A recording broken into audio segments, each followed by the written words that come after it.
session, our elders, deacons, deaconesses, group leaders, Wakristo wote wa Mweki Parish, viongozi wetu wa mjambo. God is good and all the time. Unisalimie kwa hewa. Bwana Yesu asifiwe. Bwana Yesu asifiwe tena.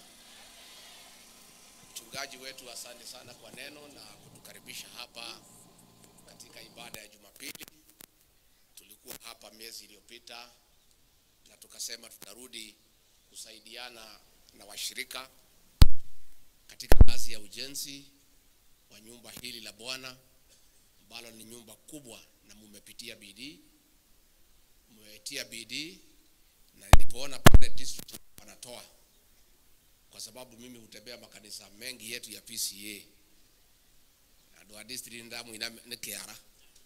Nimeona 30,000, 20,000, 200,000, 5,000. Tumejifundisha kama watu ya PCA. I have seen the effort ya members wa kanisa hili. Na ndio tumekuja nao viongozi pia, na sisi tuongeze nyinyi kidogo. Tutembea hii safari pamoja. Hata kama hawezi isha mara moja, tutatembea hii safari mpaka ifanye nini?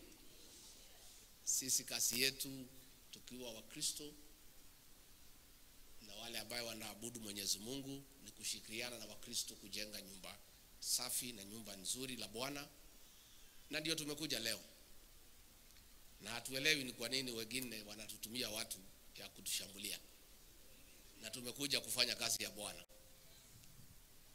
And mimi sitaki niseme mambo mengi kwa sababu nitazungumza kesho jioni.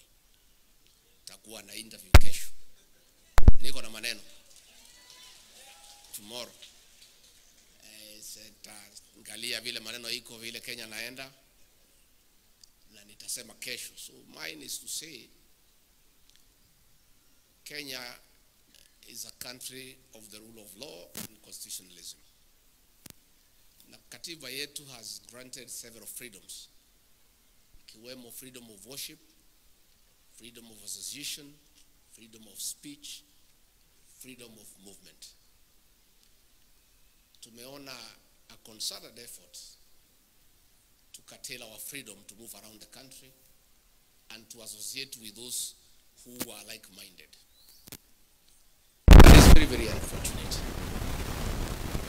I didn't mind kutumiwa goons kila pahali kama hivyo ndivyo rais ameamua. If that is his borders operandi, it's okay. But sending goons ndani ya kanisa, rais, what happened to you? Ndani ya kanisa, surely hao watu ya kanisa ndio walikuombea. Sasa wewe umefika kiwango, ulinitumia goons Limuru kwa funeral, wakatuangaisha, tukasema ni sawa. The other December ukatutumia goons huko Shamata, wakatuangaisha, tukasema ni sawa. Last week ulikuwa umetuma watu huko Nyeri nje ya kanisa. Sasa umekuja mpaka umeingia ndani ya kanisa. Sawa, tulikuwa tunafikiria utapanga nje ya kanisa. But you have become bold. You don't care anymore that you are sending goons through the governor hapa ya Nairobi kuja kuangaisha kanisa la Kristo.